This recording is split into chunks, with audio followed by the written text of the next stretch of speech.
புதுக்கோட்டை மாவட்டம் வேங்கேவயல் வழக்கை விசாரிக்க சிபிசிஐடிக்கு மேலும் ஒரு மாதம் அவகாசம் வழங்கியிருப்பதாக அண்மை தகவலை நாம் பார்த்துக் கொண்டிருக்கிறோம். வேங்கேவயல் வழக்கை 2 ஆண்டுகளுக்கு மேலாக சிபிசிஐடி போலீசார் விசாரித்து வரக்கூடிய நிலையில் அவர்களது கோரிக்கையை ஏற்று தற்போது அவர்களுக்கு மேலும் ஒரு மாதம் கால அவகாசம் வழங்கப்பட்டிருக்கிறது. கூடுதல் விவரங்களை எமது செய்தியாளர் சாமிநாதன் வழங்க கேட்கலாம். வணக்கம் சாமிநாதன், இது குறித்தான கூடுதல் விவரங்கள். வணக்கம் திவ்யா. புதுக்கோட்டை மாவட்டம் வேங்கவேல் கிராமத்தில் மேல்நிலை நீர்த்தேக்க தொட்டியில் மனித கழிவு கலந்த விவகாரத்தில் தற்சமயம் அந்த வழக்கை சிபிசிஐடி போலீசார் விசாரணை நடத்தி வருகின்றனர்.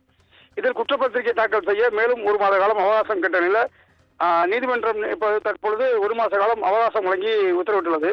அதாவது நாட்டையே பேரதிர்ச்சிக்குள்ளாக்கிய புதுக்கோட்டை மாவட்டம் வேங்கவேல் கிராமத்தில் மேல்நிலை நீர்த்தேக்க தொட்டியில் மனித கழிவு கலந்த விவகாரத்தில் இதுவரை குற்றவாளிகள் கைது செய்யப்படாத நிலையில் குற்றப்பத்திரிகை தாக்கல் செய்ய 1 மாத காலம் அவகாசம் கேட்டு மீண்டும் சிபிசிஐடி போலீசார் நீதிமன்றத்தில் மனு தாக்கல் செய்திருந்தனர். இந்த வழக்கை சிபிசிஐடி போலீசார் கிட்டத்தட்ட 2 வருடங்களாக விசாரித்து வரும் நிலையில் 330 நபரிடம் விசாரணை நடத்தி நேரடி சாட்சியங்களாக பெற்றுள்ளதோடு 31 பேருக்கு டிஎன்ஏ பரிசோதனையும் 5 பேருக்கு குரல் மாதிரி பரிசோதனையும் சிபிசிஐடி போலீசார் மேற்கொண்டனர்.